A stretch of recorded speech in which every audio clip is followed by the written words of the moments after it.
Can tariffs cause inflation, and why haven't they?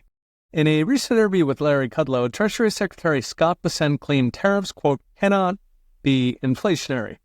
Because unless you're printing money, when the price of one thing goes up, people have less money to spend on other things.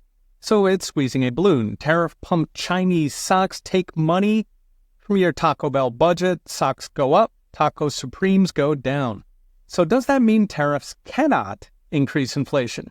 Now, in economics, there's almost always a difference between short run and long run because it takes time for companies and consumers to react. For example, if you put a 100% tariff on Chinese stocks, the price hike is instant.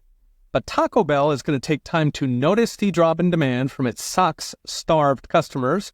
Then it'll take more time to decide what to do about it. Will the drop in demand last? Is it worth cutting prices and losing customer goodwill as well as demand? So stocks go up fast, Taco Bell goes down slow. But in the long run, Bessent is largely correct. Tariffs squeeze the balloon. Imports go up. Everything else gets cheaper, including, by the way, made in America stuff that competes with imports. But I say only largely because even in the long run, you do have a permanent hunk of inflation in the form of tariff revenue collected by the government.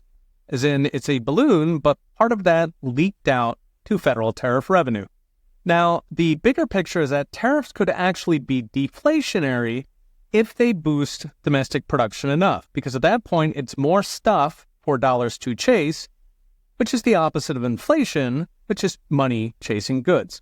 Now, I should note that all this is in theory, short-term inflation, long-term just a smidge, but at the moment, we're not even seeing short-run tariff inflation. Instead, Chinese and Japanese are eating the tariffs by lowering their prices. Now, this is tactical, basically because they don't expect tariffs to last, so they don't want to hike prices and lose market share. But note what is doing the inflation work here. It is the size of the balloon, also known as the money supply. Now, about a fifth of money supply, M2, is literally printing money at the Fed. That's typing zeros in a spreadsheet, using it to buy government bonds so Congress can waste it. But the rest of the balloon is commercial banks pyramiding on that base money, literally magicking up the money for your mortgage, credit card, or business loan. Now, under Trump, M2, the balloon, has actually been rising faster than Biden, driven by rising bank loans. This all takes time to filter through to inflation. It's that short run versus long run thing again. But given government spending is not going down anytime soon, the balloon is getting bigger. That is the bigger concern for inflation, not tariffs. So what's next? Brought to you by I Trust Capital. Tariff inflation will be transitory, if we get it at all. Even the Fed is admitting this.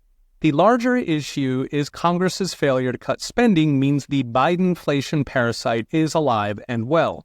Toss in bank lending that always rises in a boom, and we could see inflation start to rise over the coming year, not from tariffs, but from Congress's trillion-dollar gaping wound of red ink. The only way to outrun that is to grow production faster, like 3 or 4% of GDP, enough to soak up the M2. If not, we will get inflation, and it will have nothing to do with tariffs. Read the rest with charts and all the gory details at profitstaylaunch.com. Okay, we'll be watching. See you next time.